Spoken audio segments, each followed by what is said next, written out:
দেই দেখি ভালো হবে লাগে চেক দিয়ে দিবা তুমি আই যাই হই ডিম তুমি কোন থেকে তুইলা নিবে যেন মেলা ছেড়ে দিলাম ডিম জুল যা চালতে আদি মনে হল দেব না এটা হবে না এই তখন দুজন এটা গেল এটা না না অর্ডার দে দামটা দিতেছে এটা আলাদা আরে হেরেতে দিবেন তাহলেই চলে এর বেড়া এ ভাগ্য পরীক্ষা ভাগ্য পরীক্ষা লাগিয়া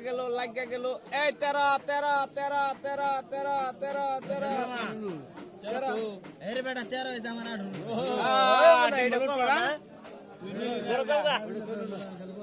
দেখছুন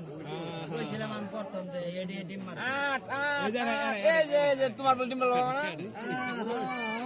এখানটা দেন দেবো চেক নাম্বার চেক 14 এই যে ডিম পাইছুন দাও লাস্ট ভাগ্য কইছি না 9 বার ডিম দি মাইস কা দেখছ না 2 জনের ডিম দিছি